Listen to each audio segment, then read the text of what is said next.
Hello student, I hope आपको हमारी last video समझ आई है। अब हम एक और क्वेश्चन के साथ आ गए हैं ये भी हमारा केस स्टडी से रिलेटेड क्वेश्चन है। अगर आपको हमारी वीडियो समझ आ रही हैं तो प्लीज़ सपोर्ट करो, हमें लाइक शेयर सब्सक्राइब करो ताकि हम और नई नई वीडियो आपके लिए ला सके, ताकि आपके आगे आने वाले एग्ज़ाम के लिए हेल्पफुल रह सके। ओके, तो हम ये क्वेश्चन रीड करते हैं। केंद्र ए से प्रारंभ करते हुए बारी बारी से केंद्रों ए और बी को लेते हुए त्रिज्याओं 0.5 सेंटीमीटर, 1.0 सेंटीमीटर, 1.5 सेंटीमीटर, 2.0 सेंटीमीटर वाले उत्तरोत्तर अर्धवृत्तों को खींचकर एक सर्कल बनाया गया। जैसे देखो, ये है हमारे एक लाइन ड्रॉ करी हमने। यहाँ पे हमने पहले केंद्र ए, ये हमारा केंद्र ए था, हमने एक हाफ सर्कल बनाया, फिर हमने एक और सर्कल बनाया, हाफ सर्कल ही, देन एक और, ऐसे ही हम बनाते गए। ठीक है, एक ये हाफ सर्कल है, ये है, ये है, ये है, हमारे ये हाफ सर्कल बनते गए। अब देखिए, जैसा कि आकृति में दर्शाया गया है, 13 क्रमागत अर्धवृत्तों से बने। हमने टोटल कितने बनाए हैं? 13 बनाए हैं, रेगुलर अर्धवृत्त बनाए हैं 13।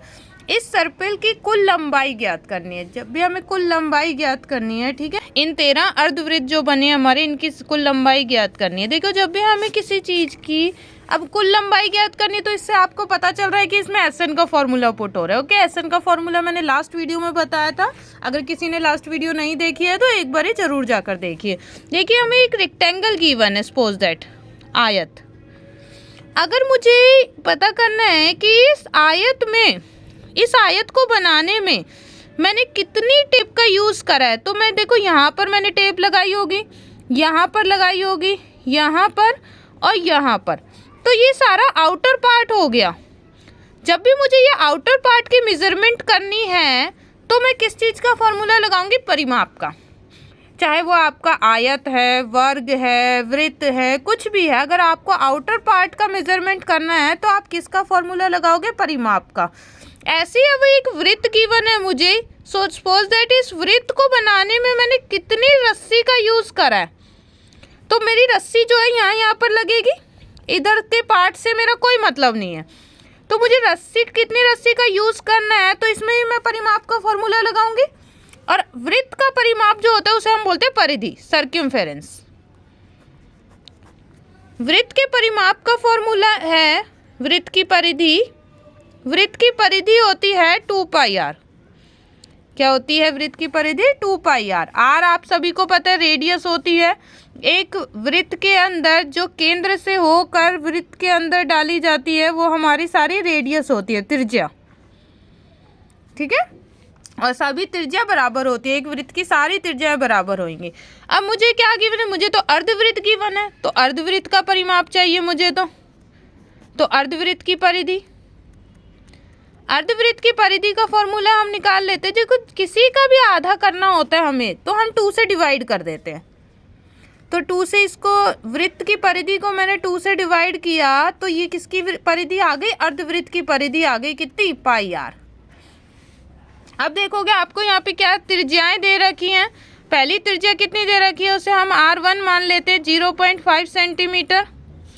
दूसरी दे रखी है 1.0 सेंटीमीटर। तीसरी दे रखी है 1.5 centimetre and this is 2.0 centimetre. तो अब मुझे परिधि निकालनी है, 13 वृत्तों की परिधि निकालनी है मुझे, क्योंकि कुल लंबाई ज्ञात करनी है कि मैंने इन 13 वृत्तों को बनाने में कितनी लंबाई लगी है मेरी, उसको मेजरमेंट करना है मैंने। तो मैं परिधि का फॉर्मूला लगा सकती हूँ अपना। तो पहले वृत्त की परिधि प्लस दूसरे वृत्त की परिधि प्लस तीसरे वृत्त की परिधि, ऐसे ही लास्ट में मैंने कितने अर्धवृत्त है मेरे पास? अर्धवृत्त की परिधि लग रही है। ओके, कितने अर्धवृत्त है मेरे पास? 13। तो लास्ट में 13 अर्धवृत्त की परिधि, ये हमारा एक फॉर्मूला बन जाएगा कुल लंबाई निकालने का। तो अब आप इसमें देख रहे होगे, इधर भी पाई है, पाई पाई पाई कॉमन आ रहा है। आर कॉमन नहीं ले सकते क्योंकि आप देख रहे हो ये R1 है एंड ये R2, ये R3, तो आर चेंज है हमारी पाई कॉमन है, इसीलिए हम पाई कॉमन ले सकते हैं। इधर से पाई कॉमन ले लिया तो इधर क्या बचा? R1, इधर से पाई कॉमन ले लिया तो क्या बचा R2, फिर ये जो प्लस का साइन है ये चलता जा रहा है, पाई कॉमन आगे क्या बचा R3, फिर ये प्लस एज ऑन पाई कॉमन आगे तो कितना बचा R13। ठीक है, अब इसमें पुट कर देते हैं R1, इट मीन्स कितनी है हमारी R1 0.5, R2 कितनी है 1.0, R3 1.5 एंड R13 निकालनी हो तो देखोगे आप 13 को फर्स्ट रेडियस से मल्टीप्लाई कर दोगे कितना आ जाएगा 6.5। ठीक है, अब आप इसको इस पैटर्न को अगर देखते हो तो क्या पता चल रहा है कि इस पैटर्न से हमें पता चल रहा है कि ये जो सीरीज जो है ना ये SN की सीरीज है। जब ये टर्म्स के अंदर एडिशन आ जाता है तो किसकी सीरीज बन जाती है, ये SN की सीरीज बन जाती है। तो हमारा A कितना आ गया 0.5 A1, A2 कितना आ गया 1.0। इससे हम D निकाल सकते हैं अपना कॉमन डिफरेंस R1 तक। क्या फॉर्मूला होता है, A2 minus A1 common difference निकालने का हमारा फॉर्मूला है, आप सभी को पता है। A2 कितना है 1.0, फिर ये माइनस A1 कितना है आपके पास 0.5। हम माइनस कर लेते हैं 1.0 में से 0.5 माइनस करेंगे। देखो 1 यहाँ पे 1 है, यहाँ पे 0 है, माइनस नहीं हो सकता 0 में से 5, तो हम इसको क्या करेंगे एक बोरो दे देंगे। तो ये कितना बन गया 10, और 10 में से 5 गया तो 5 बचा, और इसको 1 बोरो दे दिया तो यहाँ पे 0 बचा, तो 0 का 0 आ गया। तो हमारा D कितना निकल आया 0.5। हमारा D निकल गया है 0.5। एक बार हम सीरीज को दोबारा से लिख लेते हैं। हमारा A था 0.5 प्लस 1.0 प्लस 1.5 प्लस एज ऑन प्लस 6.5।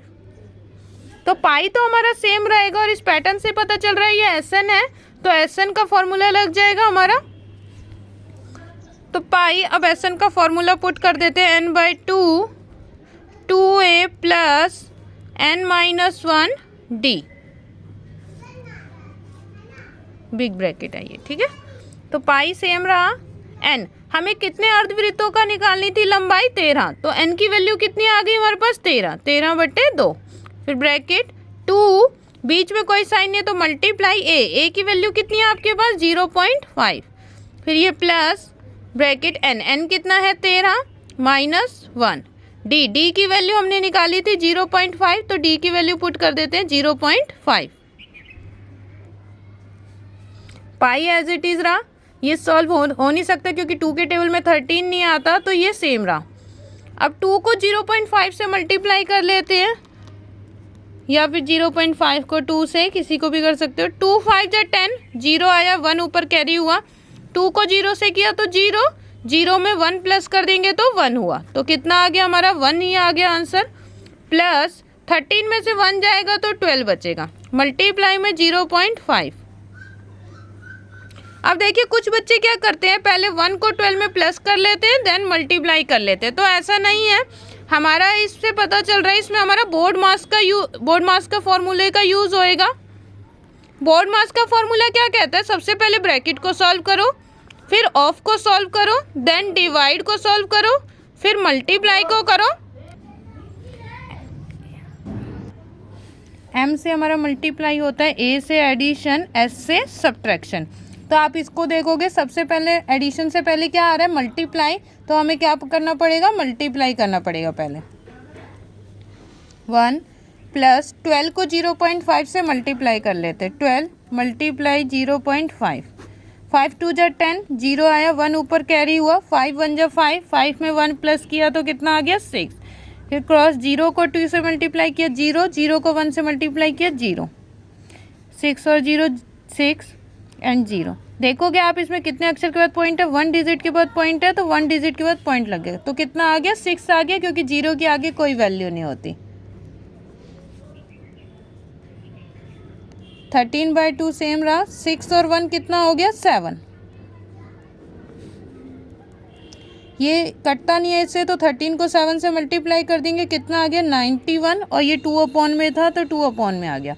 अब पाई की वैल्यू पुट कर देते हैं, पाई की जगह पे 22/7 मल्टीप्लाई 91/2, 2 से इसको क्या 2 1 जा 2 एंड 2 1 जा 2 1 जा 2, 7 से इसको डिवाइड किया, 7 1 जा 7, 2 इधर आया तो 7 3 जा 21। 13 को 11 से मल्टीप्लाई कर लेंगे, 1 3 जा 3, 1 1 जा 1, 1 3 जा 3, 1 1 जा 1, 3 4 1, तो कितना आ गया हमारा आंसर 1 4 3। तो 13 अर्धवृत्त की जो कुल लंबाई हो गई कितनी हो गई 143 सेंटीमीटर हो गई। Thank you everyone. अगर आपको समझ आया है तो please like share and subscribe.